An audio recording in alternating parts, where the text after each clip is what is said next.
Mid Murray Council would like to acknowledge and pay respect to the traditional custodians of the land, the Ngadjuri, Naywong, Nangaraku, Ngarkat, Ngarrindjeri and Peramang peoples of the Mid Murray lands and waters. It is upon their ancestral lands and waters that the Mid Murray Council meets and operates, and Council pays respect to elders past and present and their spiritual beliefs that are of continuing importance to those First Nations peoples of today.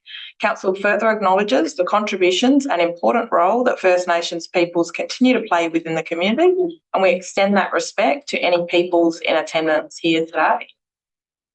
Emergency procedures. Should there be a fire or other emergency, the alarm will sound and you'll be asked to follow directions of the council staff.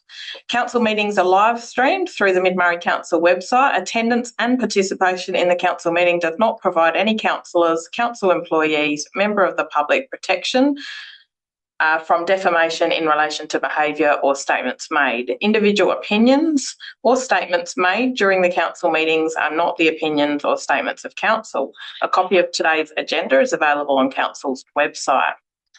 We don't have the microphone system, so just remember when you're talking, talk out so that the public can hear. The microphone on the roof is really great. Members are reminded that the use of mobile phones during the meeting is not permitted, and I ask that you turn your phone off or onto silent. We welcome visitors in the gallery today. Thank you for coming, and I ask them to observe the meeting in respectful silence as the Chamber deliberates on the matters that relate to Mid Murray Council. Council meetings are formal meetings that are subject to specific meeting procedures. This means that there are designated sections of the meeting, example deputations, where members of the public can directly interact in the meeting, with the remainder of the meeting only providing the public with an opportunity to listen to the meeting procedures in an observer role. There are toilets available for the members of the public in our leisure centre. Just let one of the staff know and we can facilitate opening that for you. Attendance. We have an apology from Councillor Warhurst. I'd like to say congratulations to her on her baby. Everybody else is here. Confirmation of minutes. The motion is that the minutes of the ordinary council meeting held on the 19th of May 2026 be taken as read and confirmed. We have a mover. Councillor Barber, thank you, and Councillor Davis is seconding that. Does anyone wish to speak on that? If not, we'll put that motion up. All those in favour? And against, that is carried. Business adjourned is nil, deputations is nil, and petitions is nil. Oh, sorry. Why don't we do that? Yeah. Declaration of interest. Pursuant to Division 1 in Part 4 of Chapter 5 of the Local Government Act 1999, council members are to disclose general or material conflicts of interest in relation to items of business within the agenda. We'll just go around the room. Do you have anything? No. Excellent, I must have known. Now we'll go to 9.1. The recommendation is the monthly financial report, May 2026 report on the council agenda of 16th of June 2026 be received. We have a mover for that. Councillor Schultz, thank you. Do we have a seconder? Councillor Barber, thank you. Councillor Schultz, do you wish to speak? No. Councillor Barber? No. Anybody else wish to speak? Have any questions or comments in relation to that item? If not, we'll put that motion up. All those in favour? Against, that is carried. Thank you. 9.2, adoption of fees and charges for 26-27. The recommendation is the adoption for fees and charges for 26-27 report on the council agenda be received, and pursuant to Section 188 of the Local Government Act 1999, the fees and charges for the year ending 30 June 2027 be adopted by council. We have a mover for that. Councillor Hammond and Councillor Myers seconding that. Councillor Hammond, do you wish to speak? Yes, I do. Just to make an amendment or a change in error that's been made there under the fees and charges for greyhounds. I noticed that it still is at the discounted rate where we moved in March meeting for it to be a $45 fee for the greyhounds, and it's still just listed there as $31.50. So that's obviously just a mistake that hasn't been looked at. So just if that could be fixed up. And the other thing was that the gym student membership, there's a section there where it's blank, but then it's listed elsewhere, which I think is also just probably an error where there's a titled area at the bottom of the page where it's listed to be their student fee and it's not there, but then it is further down in the report. So just a few little clerical errors there. Okay. Councillor Myers? No. Does anybody else wish to speak or have any questions? Councillor McGregor? Just through the chair, there was a few queries that I've sort of had that I should have shot emails of and got some answers. So one was to do with the museum entry. I sort of felt that it could have been a bit higher, so that they are going to do a review on that, which is good. And also our camping fees, because at $10 a carload, that's really cheap for camping, but there is going to be a review happen of that 26, 27. So Yeah. We need to just amend that motion slightly to make sure that those changes are. So if we just add to the end with changes as agreed at the meeting. Councillor Hammond, are you okay with adding that to point 2? Yes. Councillor Myers, are you okay with adding that to point 2? Perfect. Anybody else wish to speak or have any questions? If not, we'll put that motion up. All those in favour and against, that is carried. Thank you. 9.3. The recommendation is the end of year work in progress June 2026 report on council agenda be received.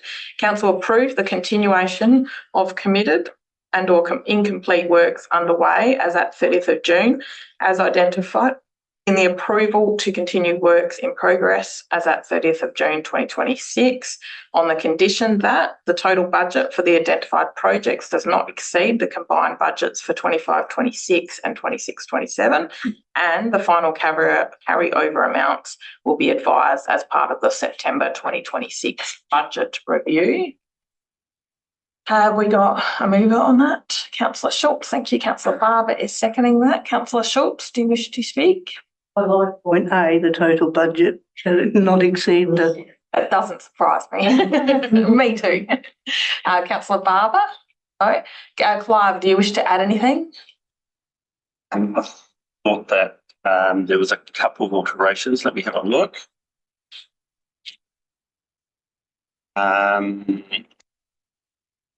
Just that on account number 41203555, where it's got the Manning Waters Sadfact boat ramp expense. Just for clarification, that description should actually be for the repayment of unspent funds from Tallwoods. We didn't get quite to the stage of Sadfact, but it was actually contained underneath that account. And just also on 3116345, which has got a title of Reconciliation Action Plan, or the RAP. The current budget should be $46,771. Actuals year to date should be $3,179, with a carried forward amount of $43,592, with a description carried forward funds for planned activities in 2025-26 not completed. And just also the third one is account number 3195315, which has got a title of Grant Fund Coordinator Wages and Salaries. And that's just to be deleted because we don't carry forward salaries and wages. Unless it's grant funded, which is that one's not Connected to grant funding, correct. Thank you. So through you, Chair, Mayor Bailey, there's just incorporating the discussed amendments made at the meeting. Yep. Yes. Who moved it again? Councillor Ross. Schultz, are you happy to add that? Yes. Councillor Barber, are you happy to add that? Perfect. Anybody else have any questions, discussion, comments? If not, we'll put that motion up. All those in favour and against, that is carried. 9.4.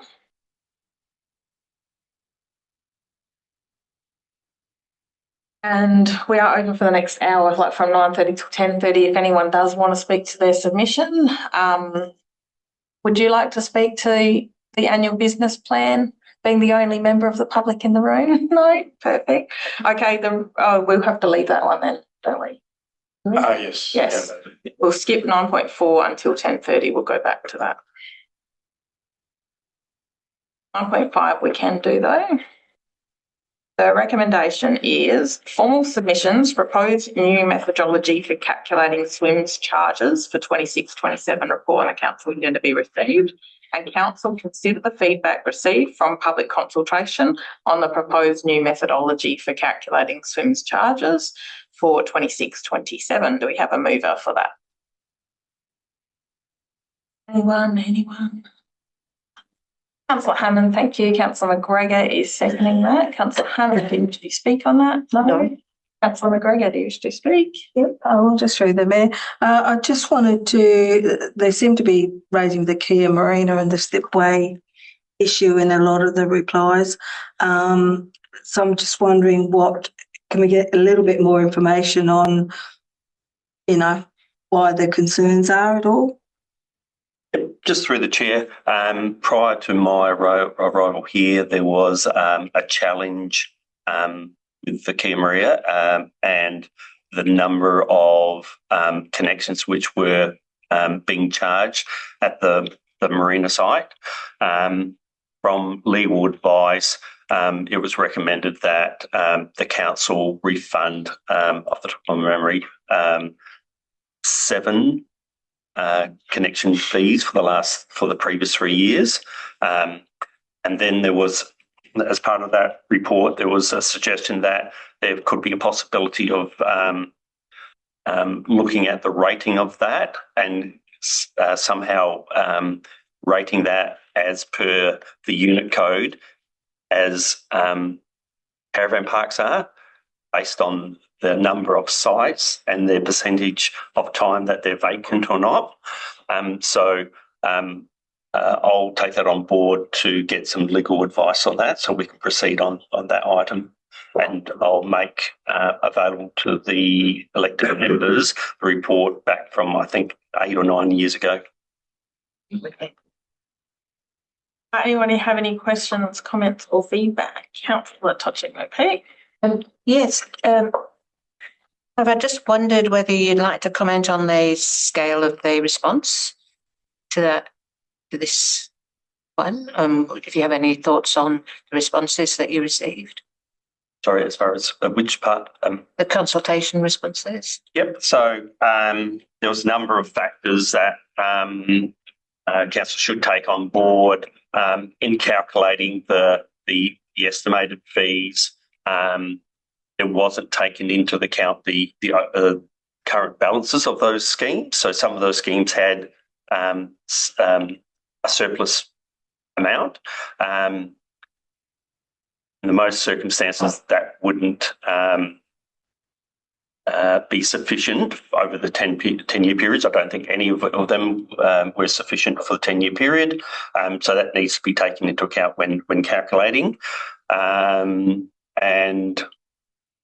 There was, as far as Kia Maria 5 Mile, there was also the matter raised where there was a number of items which were put into the capital expenditure forward plan for the next 10 years, and they were actually dependent on additional connections.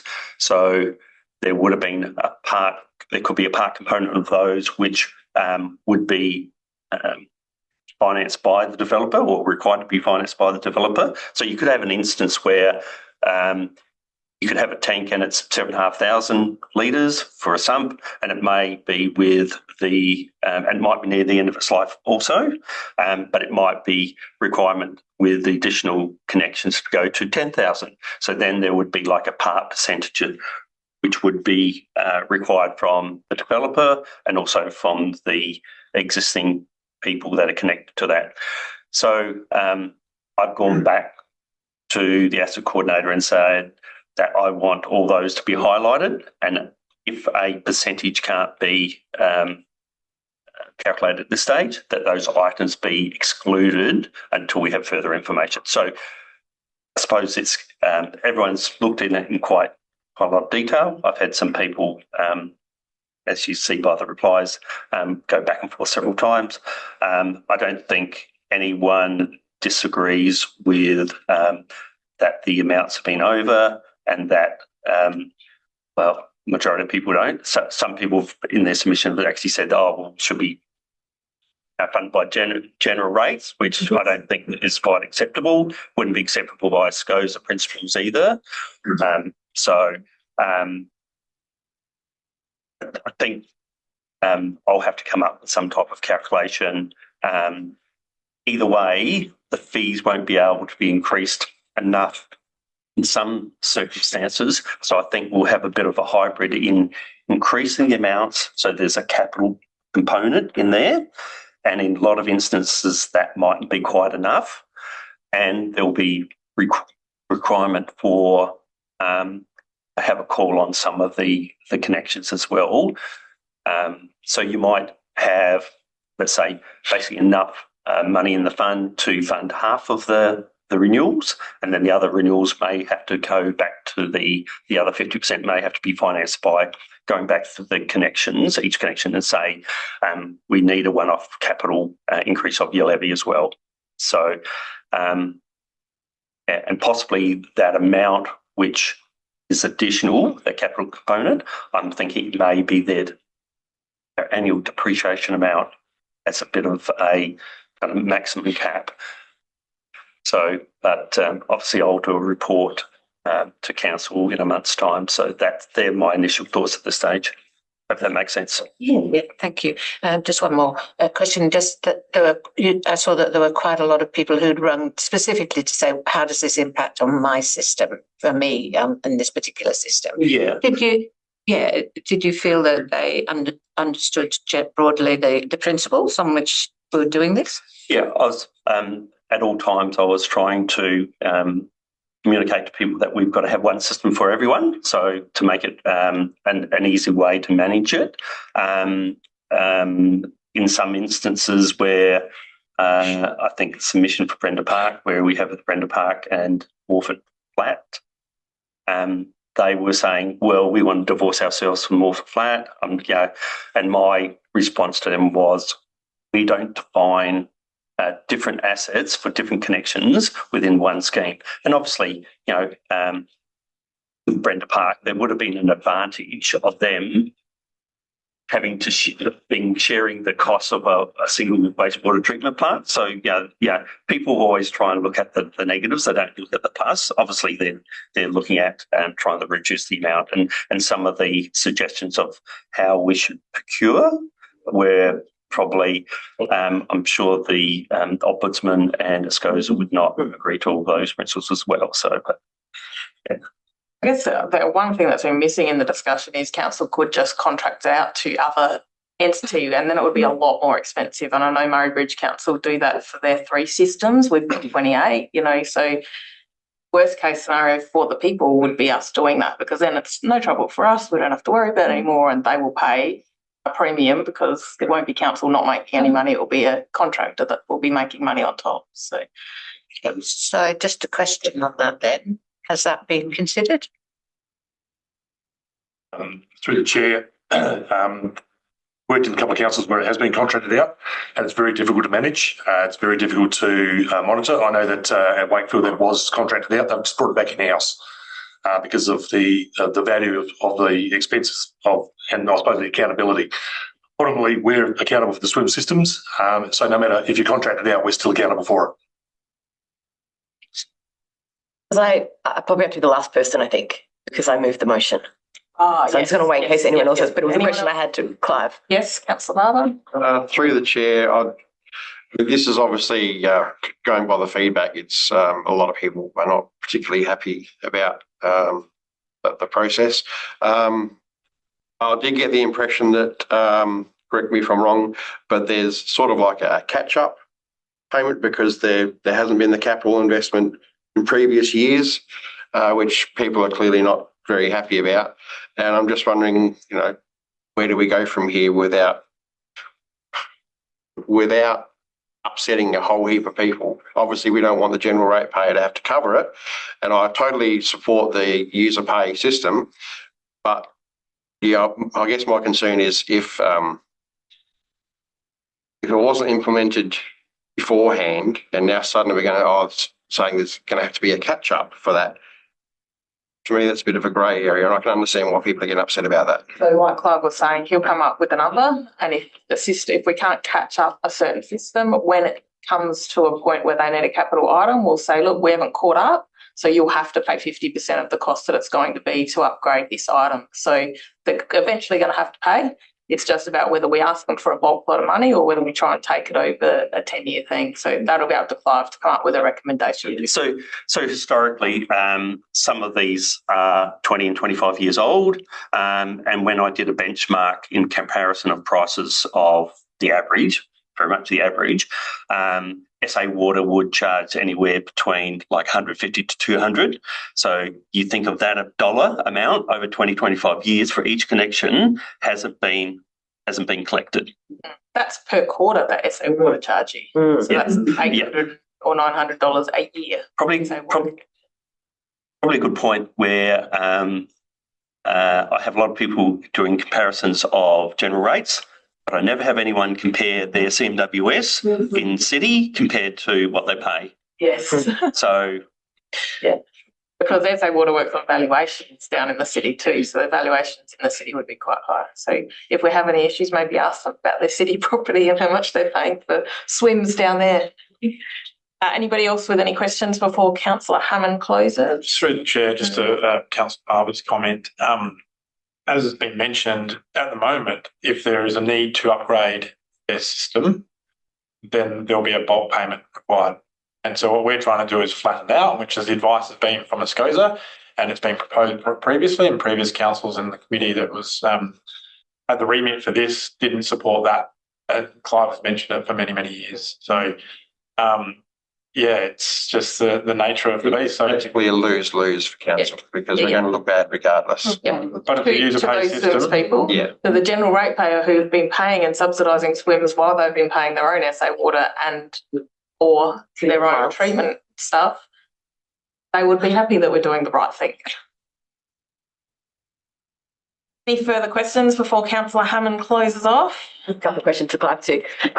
In regards to that, obviously the catch-up, we will be considering for people with hardship, I'd hope, pensioners who are permanent residents, whether we'd allow some kind of, hardship payment arrangement to make that capital catch-up. So I don't think it would be with a lump sum, we're saying it's $500, we need it in 24 days. I think it would hopefully be, because it hasn't been asked of them before, that if they do have financial hardships around making that catch-up, that we would offer them some kind of payment, finance solution to do it in a more affordable way for them, which I think is important. And the point I want to make as well is I've got my Nadine guy coming today, and if you do have your own environmental cycle, they just message you on the day they're coming. Is it okay, Victoria? I'm going to be there this morning and that'll be another $300. Thank you very much. I won't even know he's there or not, and that's happening every 3 months on my property as anyone who has a treatment plant is having to deal with. It's way more than what you'd be paying on SA Water actual. So I think what we're doing is the cheapest solution for people. And I think if we make them aware that what we're offering them is better than alternatives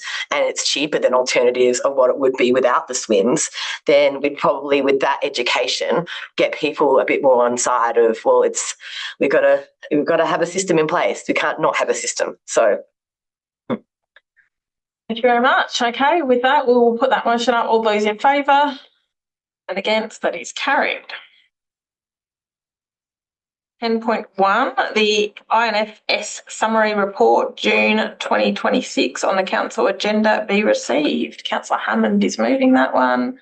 Councillor Barber is seconding that. Councillor Hammond, do you wish to speak? Just great as always. Lovely to see all the things that are happening in our area, all the events and all the work you're doing, and it always feels really good to feel like things are moving along.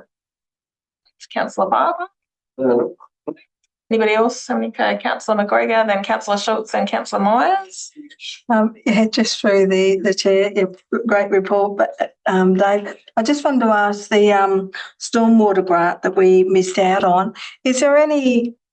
Have we got any feedback as to why we're missing out on it? That grant. Through the chair, generally your stormwater grants through the SMA, Stormwater Management Authority, like to ensure that you've got a stormwater management plan over your town. We don't actually have one for Manor, so that we did put in for some grants some time ago to get stormwater management plans over our towns, but unfortunately we were unsuccessful on that. So the principal hierarchy or I suppose framework is have a stormwater management plan over your town, and then you apply the basis of those projects. So that's principally why we missed out on that. Just a couple of points to point out. Page 166 in the events update, it says the Mid-Murray Car Club annual logbook sign day is going to be held at Marianne Reserve. Well, I'm an authorising officer for the Mid-Murray Car Club, and I know it's not us, so I think it might be Manham Classic Vehicles Club. Yeah, right. Yes. I thought, well, no one told me. And then on page 196 with the cemeteries, I think it means Tunkillo Cemetery got mowed, not moved. Oh, When I read that, I thought, oh, how can you yes. move a cemetery? That would be a big thing to do. Top of the last report. Thank you, Councillor Myers.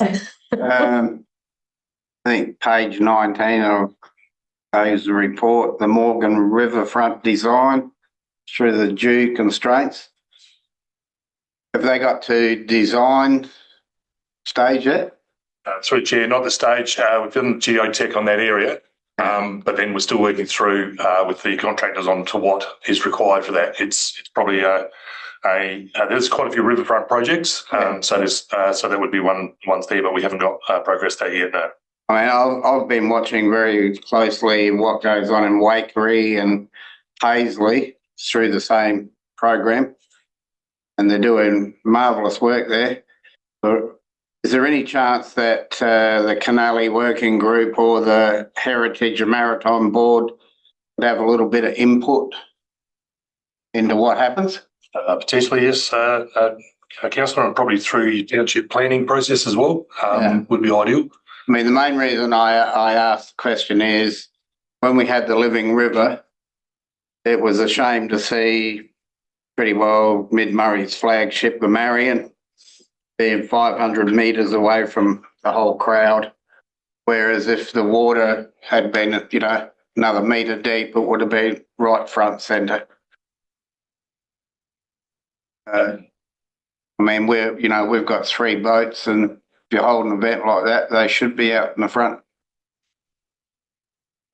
Through the mayor, we have actually gone, and I think you're up there that day when we looked at what opportunities we had when we looked at it. So we're trying to scope, I suppose, the best outcome for what we're looking at doing.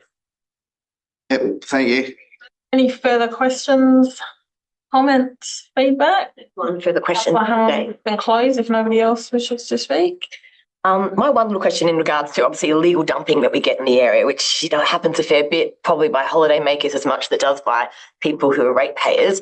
I know it's something that we've not really talked about prior, and I know we obviously have our waste stations and things like that. But I know in certain areas, not necessarily a hard rubbish day, but an opportunity for ratepayers to notify council that they are going to have some hard rubbish, where they come and call out for those individual circumstances, as opposed to having a day. I know hard rubbish days have been really frowned on by councils now because of all the rubbish that's left around on the street and people picking over it or whatever. But I know in other council areas, they can just be like, you call council and say, I've got a bit of hard rubbish. You get one opportunity to do that a year.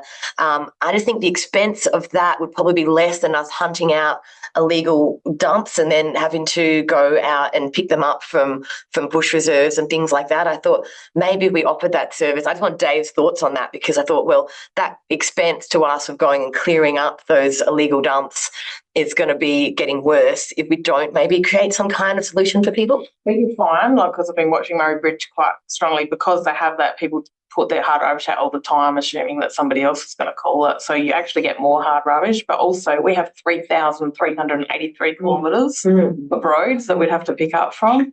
We do offer 2 free hard waste vouchers, which I think is very, very kind of us, because a lot of people don't use them, and that means you're paying for someone else's rubbish, and it's very expensive for us to dump hard waste. So we have to pay the levy. So I think we're generous as it is, and we don't want any extra expense. And there's a very small amount of illegal dumping. It's not huge for our big area. Okay, I just wanted to know what our solution was to stop that illegal dumping. Check if Dave agrees. I hate seeing it.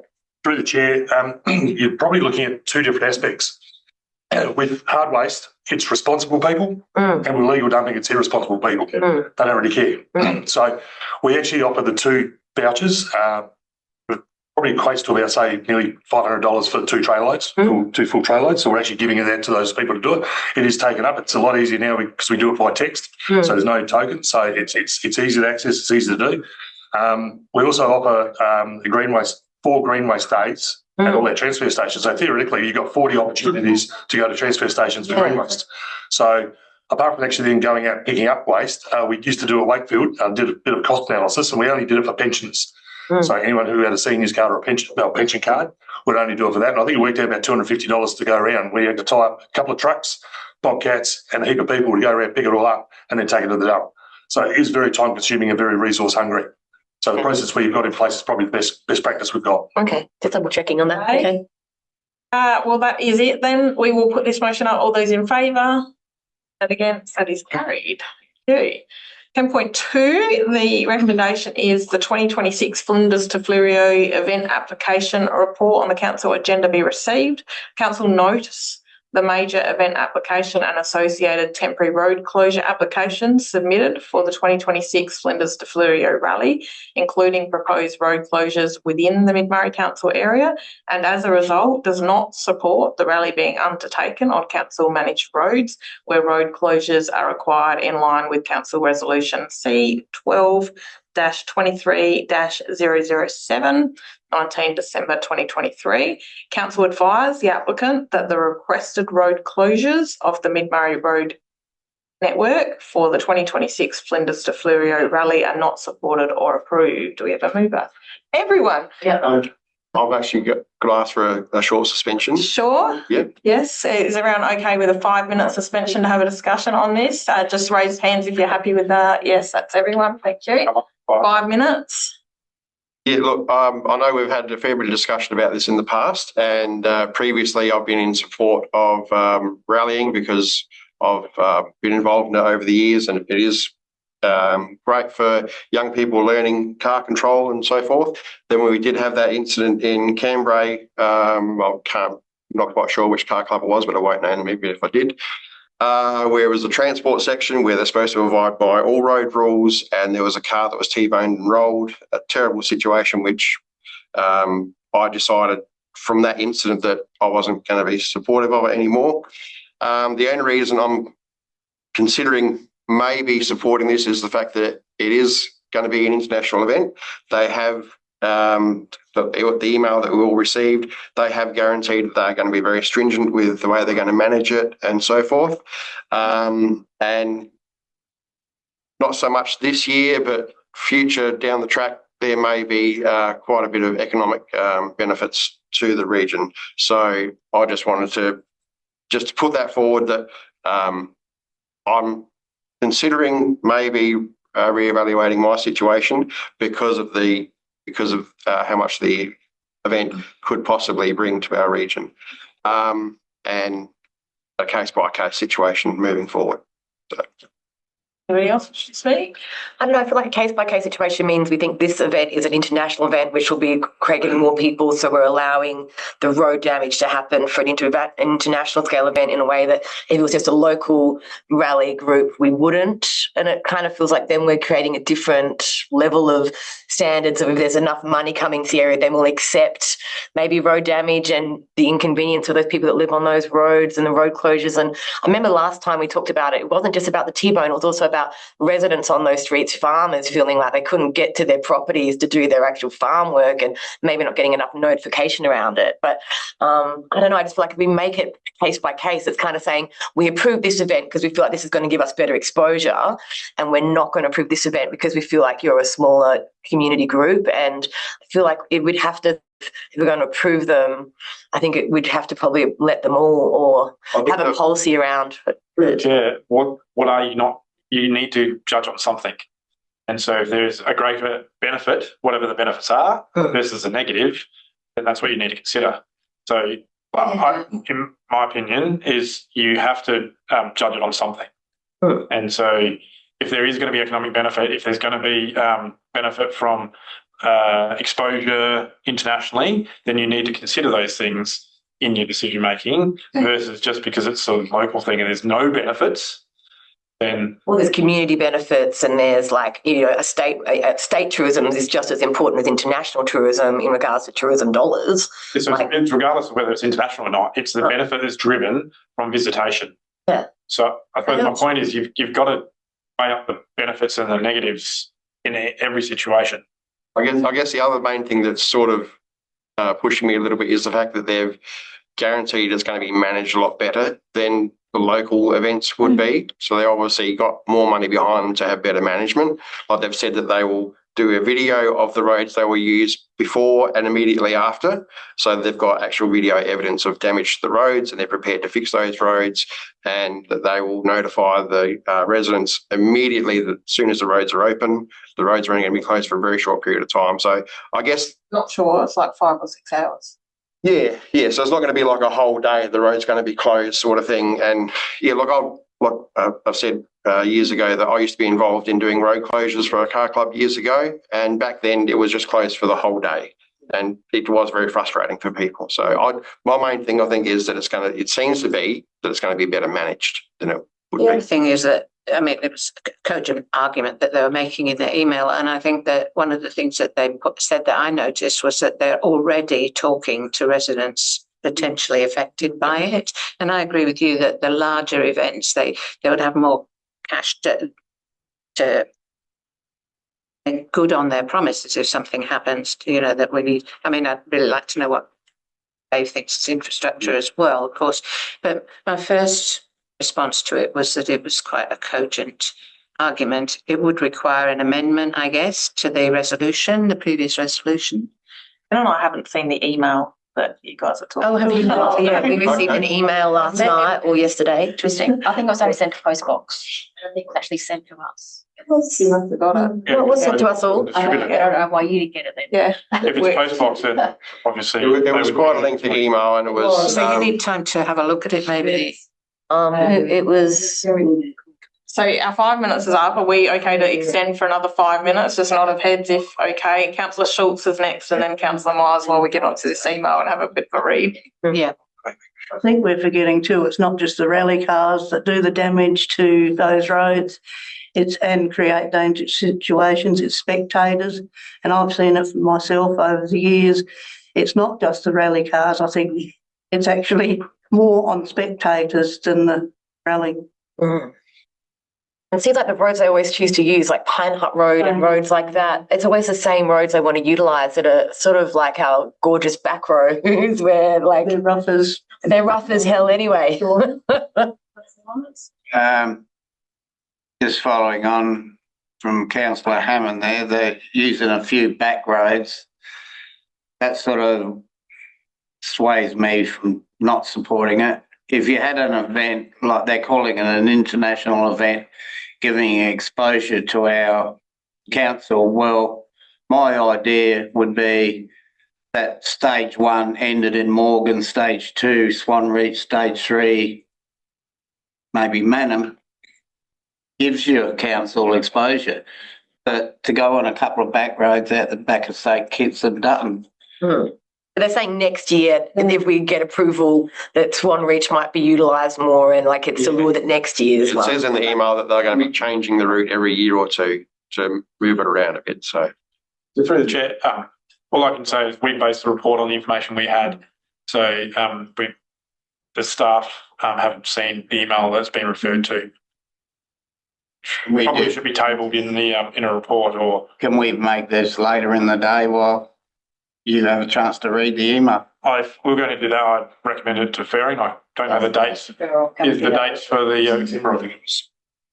24th of September is when they're looking up at to the elected member body whether they feel like they've got enough information, or that needs to be considered further, or further information be considered in a report that is provided. That's up to the elected members. We didn't make that decision lightly to stop, to not have road or rallies in our area, and it doesn't fit the roads that they're sort of using are the sort of smaller, sort of nice little back roads that sort of are really sort of specky for, if it's a bit mud or dusty and that. And it's not just the on that day and the inconvenience for the people passing through, but what tends to happen, and what happened at Rockley, was people went out before the rally and were driving on the roads, sort of getting a feel for the roads. So you get an increase of traffic of people, even people that might not be in the rally, but people sort of going, along just sort of having a little bit of a try of it. And so it's not just on that day, there's a whole lot of other sorts of things. So I'm still inclined to sort of, to stick with the reason why we sort of made it. And I don't think that's changed for me. So what you're just describing, that's what they call pace noting, and they're supposed to do it in non-rally car, like a non-race car. It's supposed to be just a normal car. But yeah, that's pace noting, ready for the event. Okay. Yep. A few minutes left. Does anyone have anything? So there's two ways we can go. We can put that motion up, see what happens, or we can defer that motion. So once the meeting reopens again, I'll leave it to the room to determine what you want to do. It seems like the bulk of the elected members would like to stick with what we were doing. That's my impression. So we will return to the meeting then, and we will make it transparent to see what happens. Is everyone happy to return to the meeting a little bit early? Yes, that's a yes for everyone. Okay, we're back in meeting procedure. Would somebody like to move that motion? Move it. Councillor Schultz and Councillor Hammond is seconding that. Councillor Schultz, do you wish to speak? Yes, I mean, we have given this a lot of thought previously. If we permit this one to go ahead, it's going to open a whole can of worms again, and we won't be able to stuff them worms back in. That's what, yeah. Okay, Councillor Hammond. I would like to add in there, if we could, Ros, that we have a policy, like it is mentioned in the report, that we maybe think about creating a policy around this, so people, when they're looking at our website, know that we have, made this decision and the factors around it. Is that something that could be possible? We have maybe a briefing on that. This is about this item, and then we can add that. Remember, when we get to the briefing, to add it to the briefing list, and we can have a discussion on that. Does anybody else wish to speak on this item? Feedback, comments, discussion? If not, do you wish to close, Councillor Schultz? Oh, I think I've said all I've needed to. Okay, we will put this up for vote. All those in favour and against? That is carried.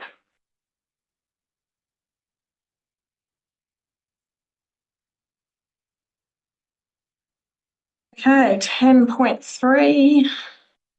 This is a big, long one. So the recommendation is Sounds by the River report on council agenda be received. Council endorsed Face-to-Face Touring Proprietary Limited holding the 2027 Sounds by the River concert at the Mannum Golf Course on Saturday, 9th of January 2027, subject to general conditions of council's event permit. Council ratify the road closures, and they're there from 6 a.m.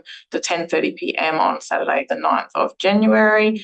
SA Police be advised that council agrees with the proposed road closures as detailed below, and be requested to proceed with the necessary road closure order, and that the Australian road rules exemptions and conditions been sought for, and those roads are there again, from 6 a.m. to 10:30 on Saturday the 9th of January, and the road rule exemptions are there.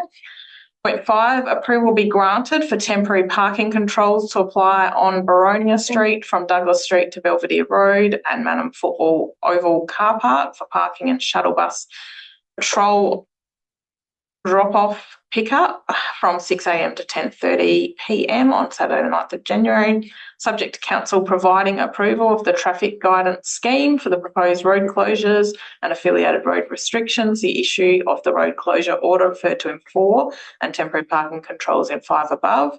The applicant or its agents and contractors be authorised to install, remove or cause the installation or removal of necessary and appropriate traffic control devices for the conduct of this event, and council consent to a permit being granted by the Liquor and Gaming Commission for alcohol to be sold and consumed in conjunction with the event, liquor sales to cease at 10:30 p.m, and council charge a road closure fee of $5.88 and bin hire fees of $600, and provide in-kind support through waiver of administration and infrastructure fees of $260. The CEO be authorised to make minor amendments to the road closures and event logistics as required. Do we have a mover? Councillor Todghick-McPeak.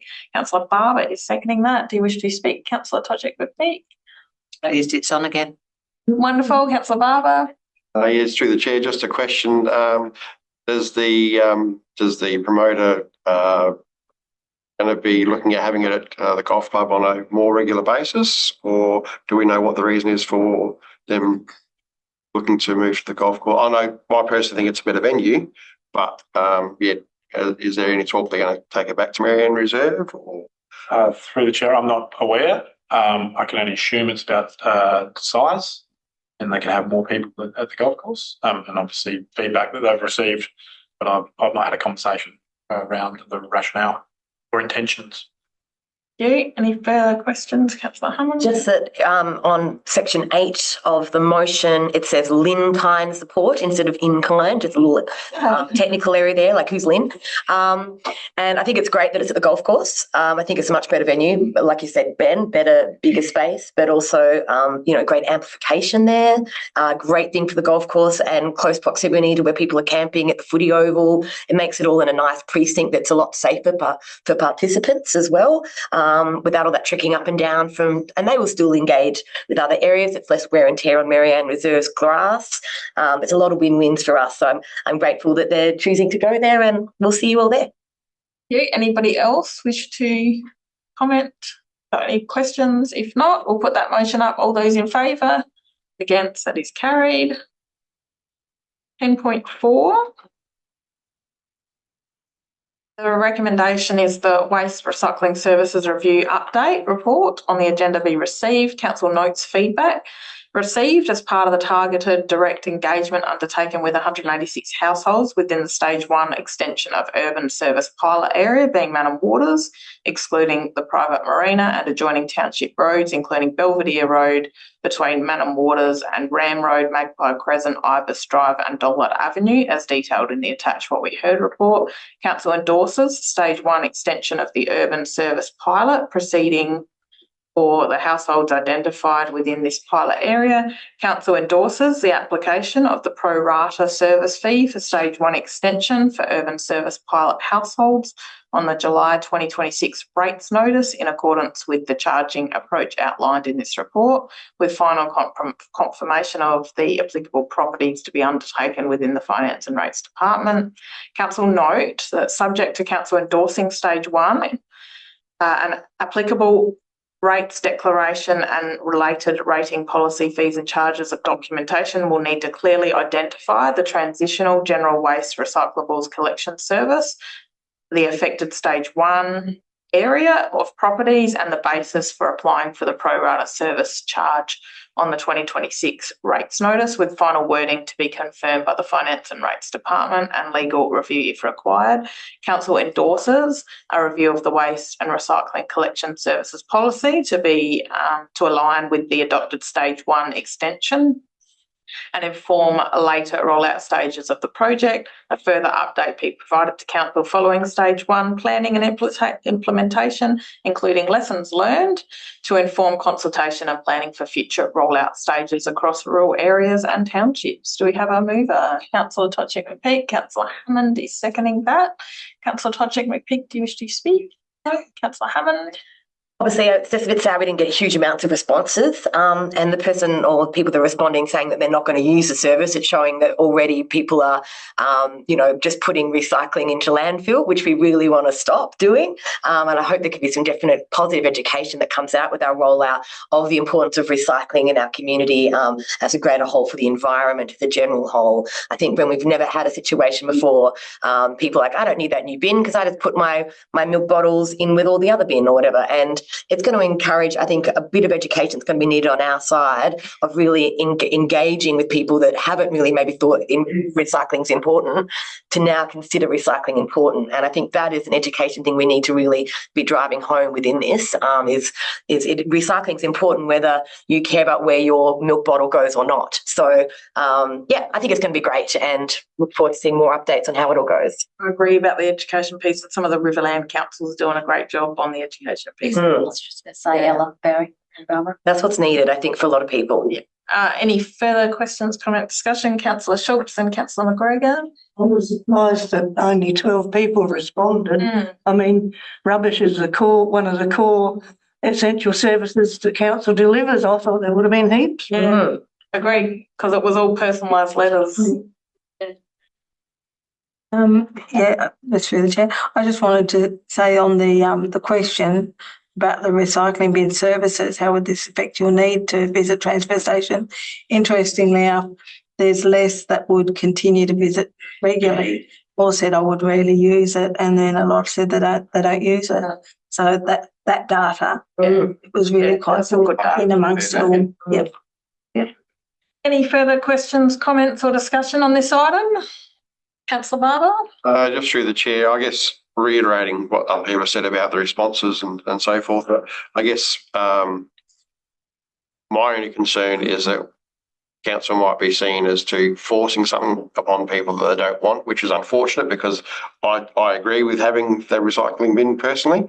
But going by some of the feedback that we receive, people are like, we don't want it, why do we have to pay for it? So, yeah. So my point there would be that only 12 people responded, and like Ben always says, you don't call Telstra to say, thanks, my phone's working. So a lot of the time people won't respond.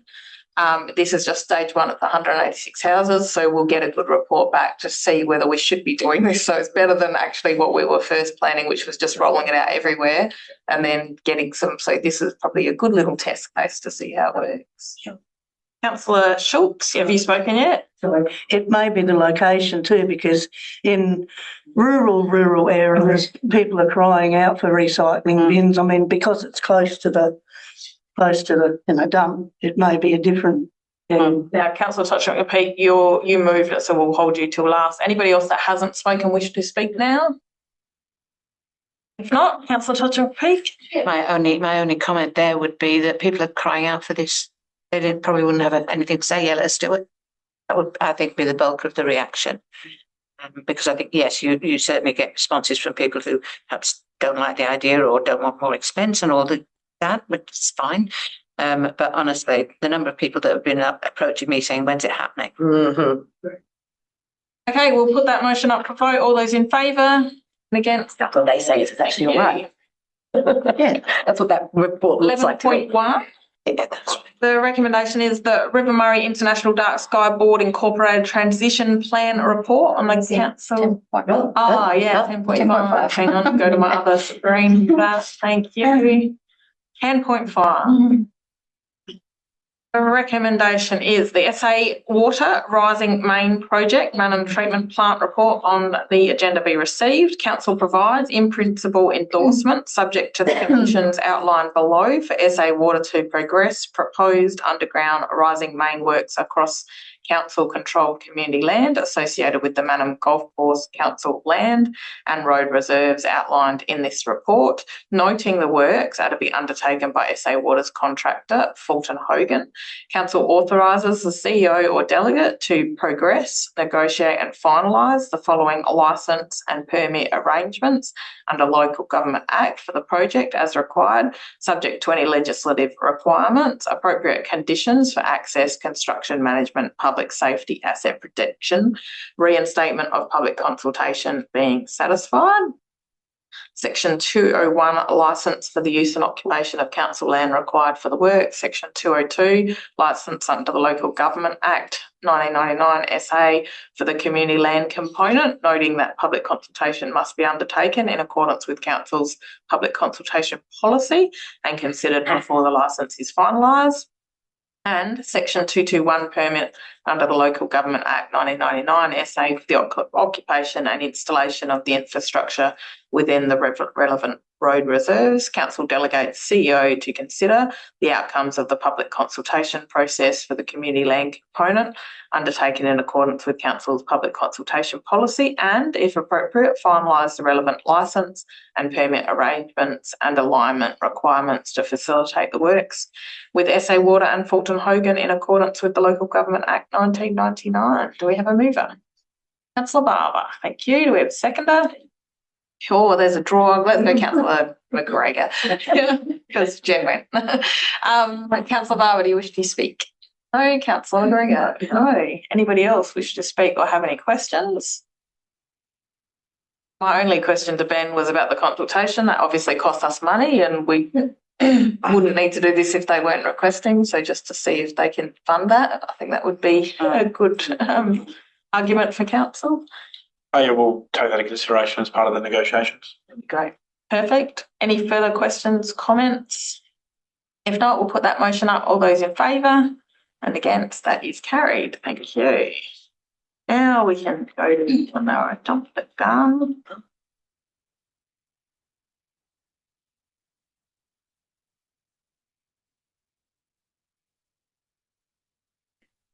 There's a blank in this recommendation. My suggestion would be that we postpone the meeting, suspend the meeting for 5 minutes to have a chat about the blank. Just show of hands if you're happy to postpone for 5 minutes. Yes. Okay, we'll suspend the meeting. 5 minutes. Do you want to talk? Maybe pass over to Gary.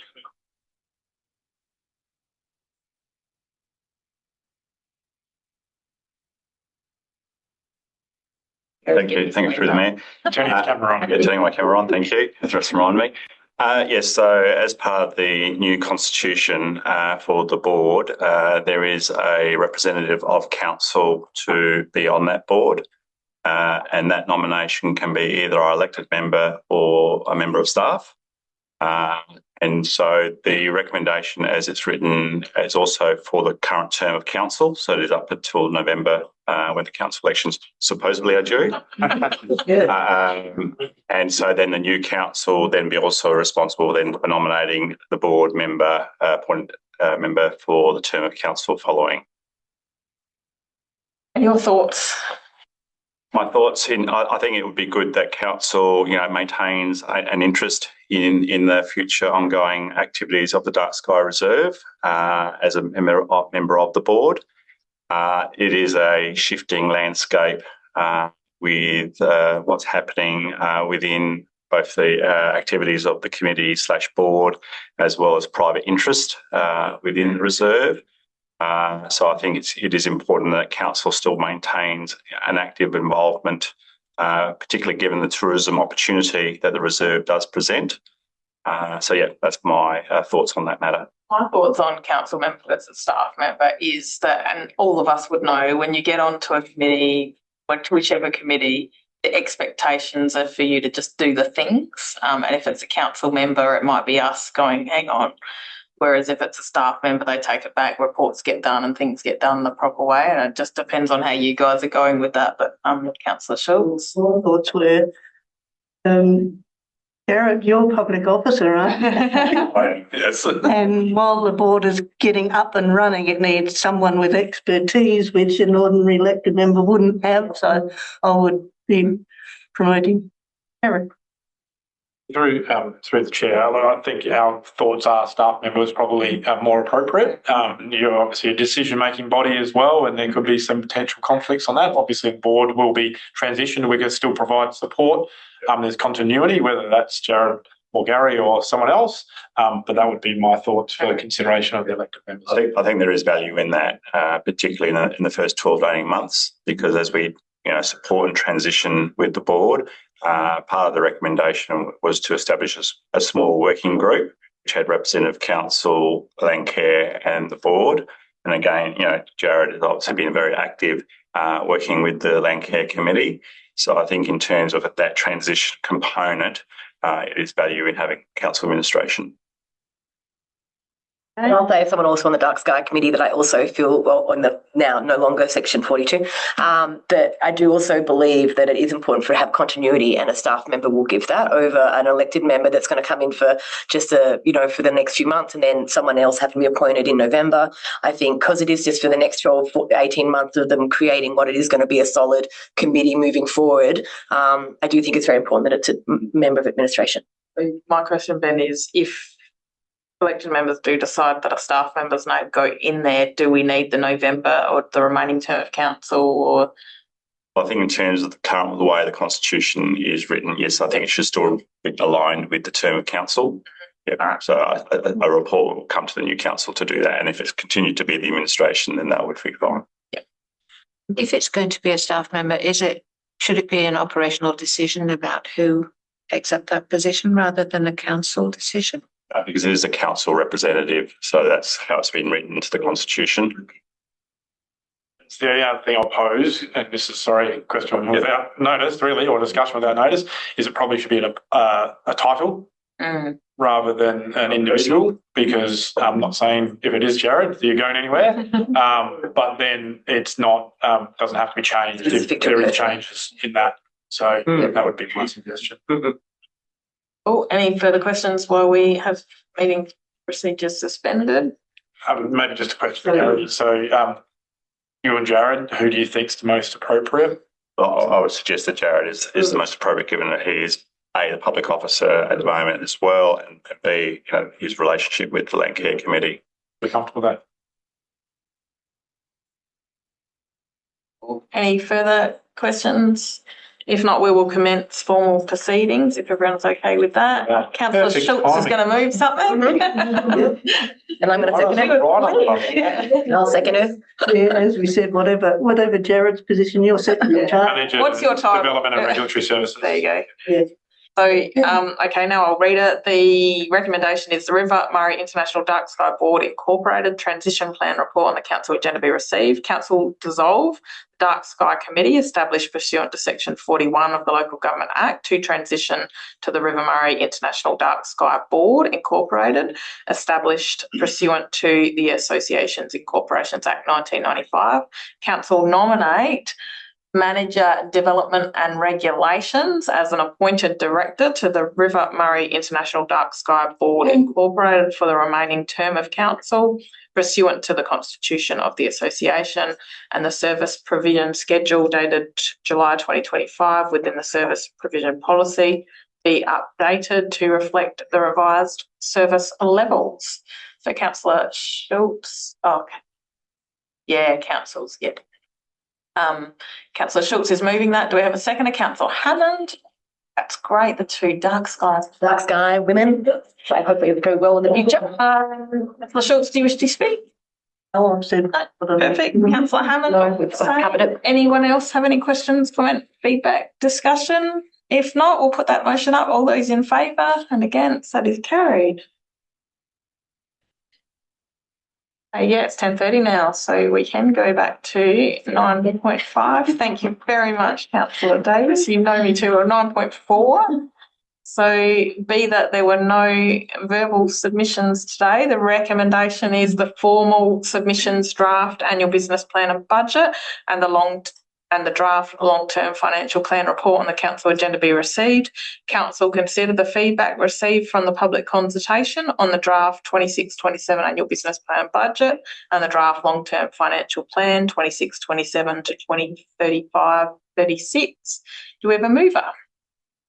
Councillor Barber, thank you. Seconder, Councillor Hammond, thank you. Do you wish to speak, Councillor Barber? No. Councillor Hammond? I'll just say that even though it is upsetting that we didn't get any responses to the draft long-term financial plan, obviously people must think that we're doing a great job and that our long-term financial plan, I take that as a win. It's that we obviously are getting things back on track and people can see that we're actually trying to turn the ship around financially, and I hope that's what is reflected in the lack of responses of that very important council document. Because you don't call Telstra to say your phone's working. Exactly. They love it. They all think, tick. I like your thought, Pam. Maybe. Anybody else wish to speak on this item or have any questions? Councillor Tutchinger. Yeah, I just wanted to just raise that question of vacant land rates level that came up in some of the feedback, and we'd also discussed it. And I just wondered about how disruptive would it be to the process that we're going through to actually consider that. Couldn't do it. Yeah. You have to do public consultation through the chair. So would it be something that we'd look at maybe next year? I think last year, so we probably need something formal to make sure that it does happen. Maybe consideration when the item comes back to council that there's a line in there to say that we look at it again. My 2 cents worth is only 3 people wrote in and one wasn't really about the annual business plan and budget. The 2 other ones wrote in were concerned about cost of living, so it's clear, 100% of people were worried about cost of living. So, council are, doing great, trying to cut back and trying to, keep it on. And the fact that we didn't get 30 consultations or 30 people in the room like we did, I think 4 odd years ago down at Canberra means we're on the right track. And people aren't calling Telstra to say their phone's broken, their phone's working. But I do think we still need to consider, because I think, like I've said before, we already have $2 million of outstanding rates, and that's going up, not down. So whatever we can do to make sure that council rates to remain affordable to make sure that people can pay them, I think is good for our community. Anybody else wish to speak? If not, we'll put that motion. Councillor Barber. Yep. Just to close out through the chair, just wanted to mention, I don't know if other people have seen it, but we still did cop a bit of flack on social media about the 3.64% increase, even though it was reduced from 4.64. And, comparatively speaking, one of the lowest increases, I think, within the area. Well, I guess the only other thing that I guess Clive could think about is that, like I said in the previous meeting, is that full cost attribution that we're basically double collecting because we were already collecting it as part of the rates and now we're collecting it for rubbish. And it was like $110,000, I think, last year, whether Clive can have a look as to whether that can be factored in so that it's, because full cost attribution is meant to be cost neutral to the ratepayer, whereas we're now getting people to pay it when they weren't paying it before. So whether we can factor that in and even get it lower than 3.64, I think that would be great. Okay, we'll put that motion up. All those in favour and against, that is carried. Thank you.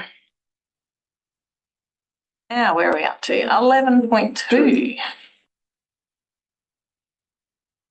The recommendation is the Public Library Services School Community Library Funding Review Report on the Council agenda be received. Council postpone entering into the new School Community Library Agreement with the Department of Education and Libraries Board of South Australia until 1st July 2027. Council commence a comprehensive review of the Mid-Murray Library Services to determine the most appropriate long-term service model for the community. Council note that the Canberra, Swan Reach, Mannum School Community Libraries will continue to operate under the current arrangements during the review period, and a report on the outcome of the review be presented to Council by March 2027. Do we have a mover? Councillor McGregor, thank you. Councillor Schultz, seconding that. Do you wish to speak? Well, only just say there was a lot of documentation in that. It's just I kept on reading and a lot of things. So I think this outcome is really good. Yep. Okay, Councillor Schultz. I just have a question. In the report it said there's no option to re-enter the program once you've opted out, but what's the reason for that? They're not doing them anymore. So it's like a historic thing that we have that many. So I think we looked at one stage trying to get Morgan to be a community library, but it was too late. We couldn't do it. Okay. It would be a lot cheaper. As you could see, we spent about 100 grand on Morgan. These ones, we don't spend that at all. Councillor Hammond. I just have a question in regards to obviously a comprehensive review that we do of the services that comes at a cost to us as well. Do we know roughly how much these reviews, when we do them, we've done a few of them now in the last term of our council of really looking at things sustainably. My only concern really is if the review costs us close to the extra money and then we decide to stay in it anyway, we've then just added a bit of like funds to something, like that will then be sort of like it counterintuitive, because if it costs us a lot of money to do the review and the consultation, all of that around it, and then we then eventually decide to stick with what they've offered, it's then a lot more blows out further. So that was just my concern. Do we know a budget of what these reviews tend to, obviously it's just a ballpark of what these reviews tend to cost us? Through the chair, staff costs, and then obviously any consultation costs involved in that. So they're internal costs. Obviously, there's an opportunity cost to that because staff would be doing other things, but I couldn't give you a ballpark on it. And you don't know what you don't know. So if you don't do the review, you don't know what you'd say. Yeah. Might say through the chair, I mean, the opportunity to do this review is appropriate given the fact that when we did the facilities review for the library, we didn't know the outcome of this review. So the fact that we only looked at our library and so now we can do a comprehensive review and so look at the whole picture holistically. So I think that's the advantage of this particular one. Income's changed now. Yes, correct. Councillor Barber. Through the chair, I'm just wondering, the increase was quite large. It was quite a significant increase. I'm just wondering if there was any. I didn't see any reasoning in what I read, but what was the reasoning behind such a large increase? On that. The chair, there were multiple options put forward throughout the consultation, and it was there hadn't been an increase since 2004, I think, when the original school community libraries came in, and it was worked on the $1,500 per year plus the $5 per capita. So there hasn't been an increase in that time. Sure. So I think they've worked on CPI over the timeframe since that originally came in. And that was just one of the options that was up for discussion and voting on, and it was voted on by the majority of councils and libraries. Councillor Touching McPeak. Yeah, I just felt that there was some overlap, correct me if I'm wrong, between us doing a consultation and the described work of this new local executive group who were to look at collaboration and cooperation and, sustainable stuff across all the libraries anyway. So I just wasn't sure how much of a benefit there'd be to us in doing another consultation, or do we just consider that this local executive group have got that brief anyway? Through the chair, I mean, I think in terms of the review, we're trying to work out what we actually want to provide to the community. In terms of general service, the local executive group is then going to be more specific in terms of what programs and services they provide out of the community library service. Within and within that sort of budget. And so then the idea is, and correct me if I'm wrong, Matt, is that then there's an opportunity to sort of shuffle where it needs to be spent money. I'll also add that like an internal review, so this is from a council's perspective, where it is that executive committee would be looking at what's the best option for offering those services and how we become efficient and those things. But this is about our offering. Right. Yeah, so the executive committee would be if the school community library model continued. So if we do the review and we decide to put a kiosk in all of those towns instead, then there would be no executive committee requirement. Okay. Yep. Any further questions before I let Councillor McGregor close? No? Go for it. Yeah, just through the chair. I just think that it will give us that really valuable data to make a really good decision on. So, and we don't have that data at the moment. So I think that needs to be done. Perfect. Thank you. I'll put that motion up. All those in favour and against, that is carried. Thank you. Staff. 12.1. The recommendation is the Policy and Procedure Framework Review Report on the Council agenda be received. The proposed Policy and Procedure Framework version 2 be endorsed and the CEO be authorised to make amendments of a minor and or technical nature as part of the finalisation of the Policy and Procedure Framework. Do we have a mover? Councillor Myers, thank you. Seconder, Councillor Touching McPeak. Thank you. Councillor Myers, do you wish to speak? No. Councillor Touching McPeak? No. Anybody else wish to speak? Have any feedback, comments, questions? If not, we'll put that motion up. All those in favour and against, that is carried. 2. The recommendation is the Murray River Lakes and Coorong Tourism Alliance Extension to Funding Agreement report on the Council agenda be received. Council authorises the extension of the current funding agreement with Murray River Lakes and Coorong Tourism Alliance Incorporated for 1 year for an amount of $24,989.52 plus CPI. The CEO be authorised to execute the extension to funding agreement 1 July 2026 to 30th of June 2027. We have a mover. Councillor McGregor, do we have a seconder? Councillor Davis, thank you. Councillor McGregor, do you wish to speak? Through the chair, hopefully this time next year we'll have a SATC review document. We thought that last year. No, I know. So yeah, I think year to year is probably the way to go until they do. Thank you. Councillor Davis. I agree with that. I think it's just a good thing to be part of. Yeah, perfect. Is there, I mean, I know we said that, and that was what I was going to raise as well, is there any way that we can approach them again to understand when there's a time? Yeah, okay. Yeah. I see that we're doing it every year, and it's like at some point it'd be nice to get a holistic approach to our tourism. But I mean, I think the Murray River Lakes and Coorong are a great alliance to be involved in until we know what the future holds. Councillor Schultz. Question, in the report, forget where it was, but I did read it. It says CPI of 3.7%. Is that accurate? Is that what CPI really is? Sorry, for the, just through the chair, The Reserve Bank give two forecasts each. Actually, there's more than two. There's a forecast given in February and also one in May each year. So they're the ones that we use to prepare. And the first forecast for the financial year, for the new financial year, 30th June 2027, was 2.9. And then that was reduced by 0.5% down. So for the new financial year, CPI is quite high. I'll be surprised if it comes at that, but we're following ASCOSA's guidance into using the latest CPI which is available. So I would, if the Reserve Bank think that is their forecast for the new financial year, I think they'll be quite aggressive with trying to get inflation down during these last few months. Recession.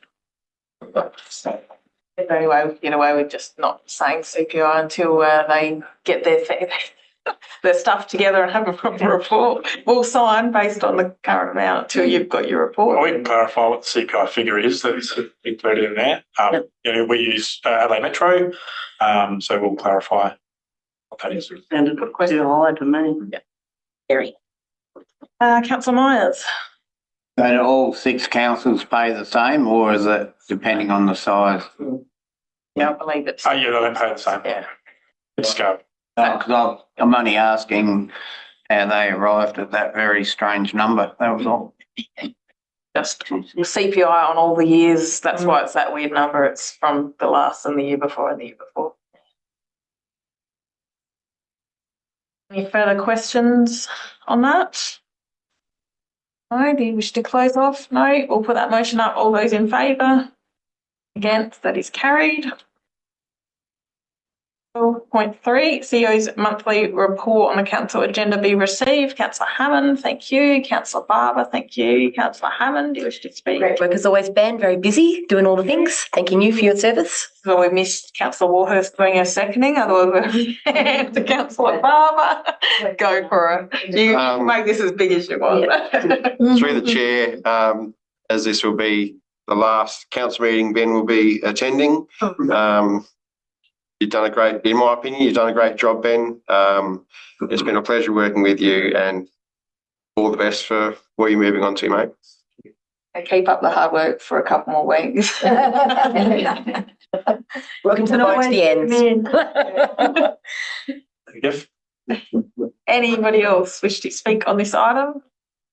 I'd just like to personally reflect on our time with you, Ben, over the last 7 years. There's a few of us that have,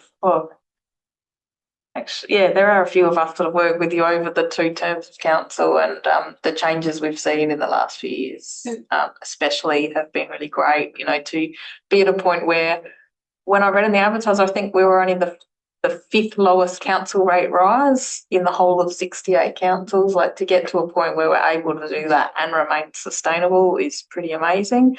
The work that you've done with the senior management team, developing them, the staff, the linked members, I just think, we're very lucky to have you for 7 years, and a food bank for stealing you. I'm sure you'll do a great job there as well. And can I move a vote of thanks to Ben for the work he's done for this council? Sure. How we do that, Ben? Tell us how we do that. Mover and seconder, just allow a second line to say the council wish to thank the CEO for and acknowledge his tireless efforts and acknowledge great work. At times very hands-on.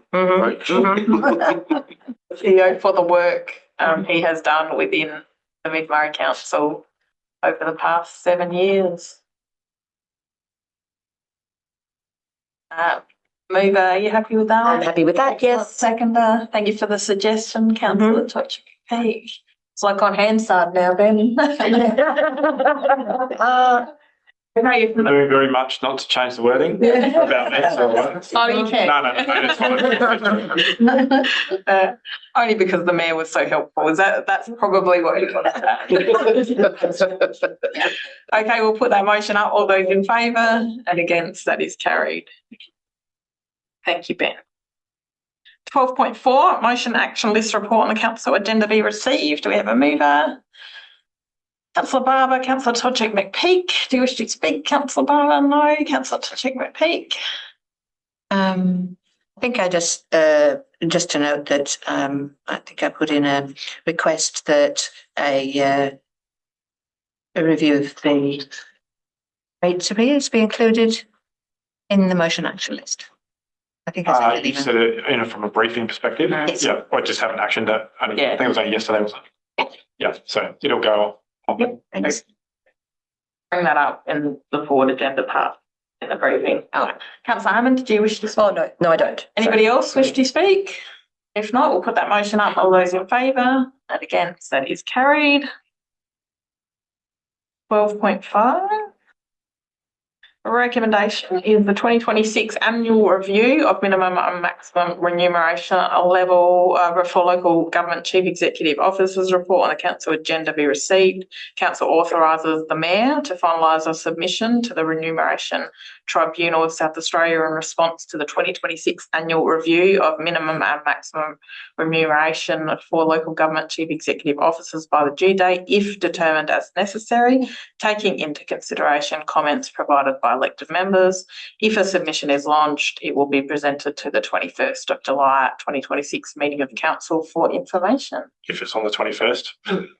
Oh, yeah. But that it is at the moment. So Should maybe we just say into the council. next? Yeah. Yeah. Clearly I wrote that before I wrote the Yeah. next one. You did, because that came late minute. To the July meeting of council. Perfect. Carol's done this before. Do we have a mover for that? Councillor Myers, Councillor Barber. Councillor Myers, do you wish to speak? Councillor Barber, do you wish to speak?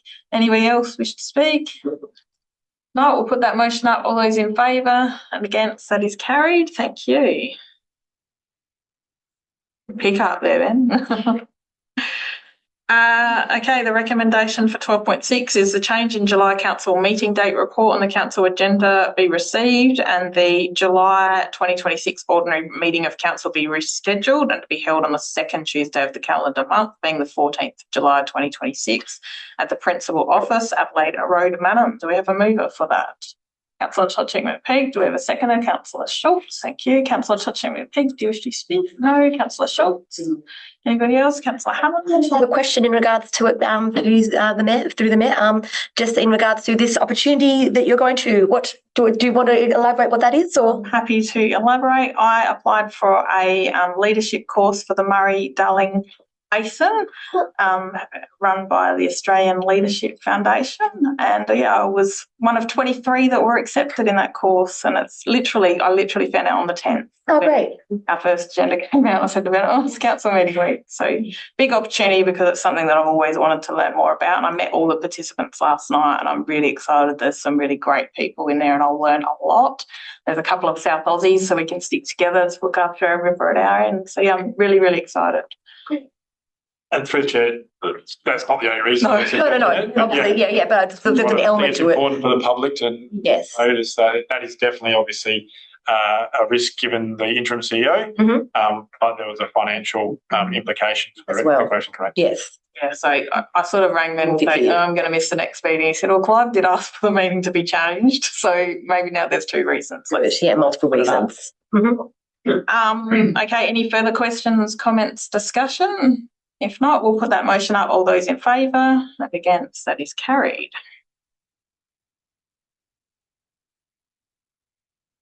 Sustainability reports, there are nil. Committee reports, 14.1. Recommendation is the minutes of the Mid-Murray Council Assessment Panel meeting held on the 18th of May. Report on the council agenda be received and the minutes be received. Do we have a mover? Councillor McGregor, a seconder. Councillor Barber, do you wish to speak? Anybody else wish to speak? Have questions? If not, we'll put that motion up. All those in favour and against, that is carried. 14.2. The very last minutes of the Dark Sky Committee meeting held on the 26th of May. Report on the council agenda be received and the minutes be received. We have a mover, Councillor Hammond, Councillor Schultz. Do you wish to speak? Can I just move yeah. through the chair, and this might be just to, and maybe given what you just said, maybe acknowledge the contributions for the Dark Sky Committee. If the mover was comfortable with that, I would like that. So maybe Yeah, point so 3, council acknowledges the contributions of those members of the Dark Sky Committee over its term. Reception. that's great, but 2 of the council members are going to move and second it. We did great. Like, swear. No, to the other people, to the members of the committee, and for those that are choosing to keep going as well. Council acknowledges the contribution of the Dark Sky Committee members. Yep. Over the term of the committee. Yep. And thank them And thank them for their services. for their service. Although it is an unpaid committee. Yeah. And it's lovely to see that a lot of those individuals are wanting to continue on with it into its new formed. And we're coming committee up as well. with different areas in Adelaide, rounds.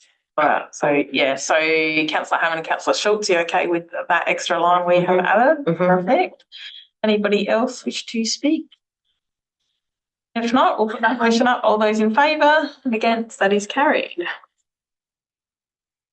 Like a wave there. Gary, we'll write to them as well. That'd be great. Thank you. 14.3, the minutes of the CEO Performance Review Committee meetings held on the 19th of May and the 2nd of June be received, and the minutes for the 19th of May be received and the minutes for the 2nd of June be received. We have a mover. Councillor Barber, thank you. Do we have a seconder? Councillor Toczyk-McPeak, thank you. Do you wish to speak, Councillor Barber? No. Councillor Toczyk-McPeak, no. Anybody else wish to speak? Have any questions, comments, discussion? Councillor Hammond? I just have a question in regards to the meeting you had with the senior advisor to the Senator and the Honourable Don Farrell and CEO of Adelaide on the 12th of the 6th. We're not on that item yet. Aren't we? Oh, sorry, I'm too ahead of myself. Oh, sorry. All good. Shivers. Anybody else wish to speak on this item? Shivers, If sorry. no, I'll put that motion up. All those in favour and against, that is carried. Sorry about that. Or I'll be looking at you shortly. 15.1, the Mayor's monthly report on the council agenda be received. We have a mover, Councillor Barber, seconder, Councillor Davis. Councillor Barber, do you wish to speak? Good job, Smith. Thanks. Councillor Davis? No. No, perfect. Councillor McGregor, did you have your hand up? No, no. No, we'll go. Yes, hello, sorry about that. I was having obviously a sleepy moment. Yes, just wondering about, that meeting on the 12th with the senior advisor to the Senator of the Honourable Don Farrell and the CEO, and what was that regarding and how did it go? Let's say there.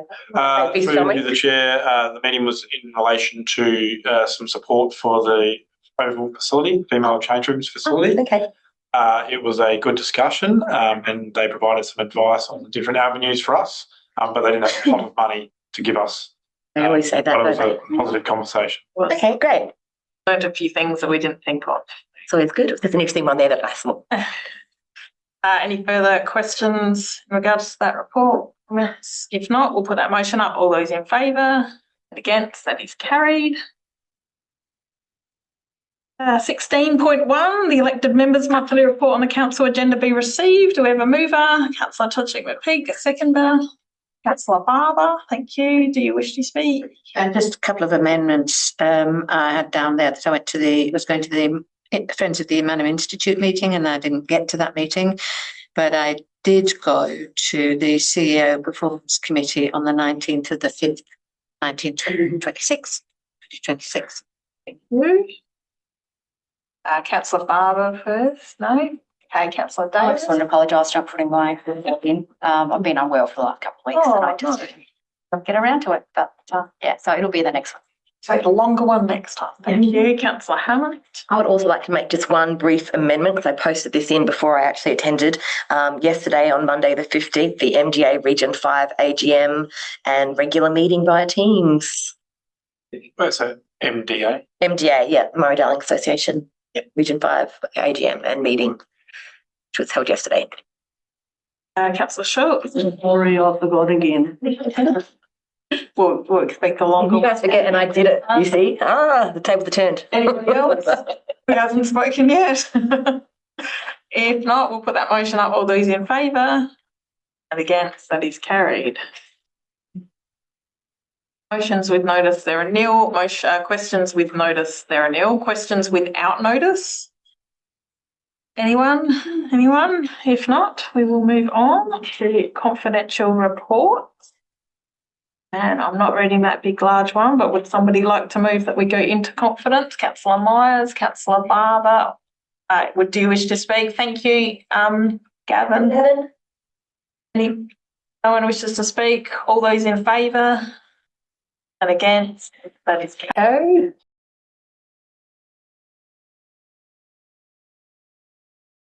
Yes, Gary, sorry, I should have just mentioned the deed that I sent you on the Wednesday had different contact details. It had my specific contact details. So the deed in here, I'm sure you picked it up when you read it, had been changed to the generic ones.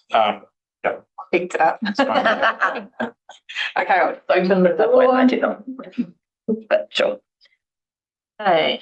Next meeting to be held at the Mannum Council Chambers, Adelaide Road, Mannum, 9:30 a.m. on Tuesday, the 14th of July, 2026.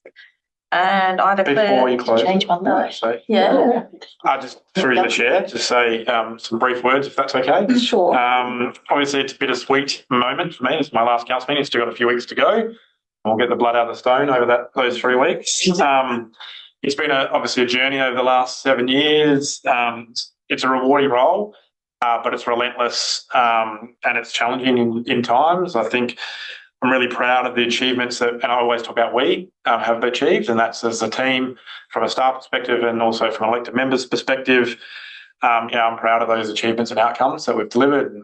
We've been through droughts and floods and pandemics. And maybe even a plague or two. So I'm not sure what else is going to go there, but obviously it's been a challenging time, but a rewarding one as well. Just like to acknowledge the team, the broader council team who are committed, they're passionate about delivering good outcomes for the community. It's a thankless role. Apparently, if you only ring Telstra if your phone's not working, and that's so true. We had a discussion with customer service yesterday, and Dave's got about 800 PAs or whatever to work through.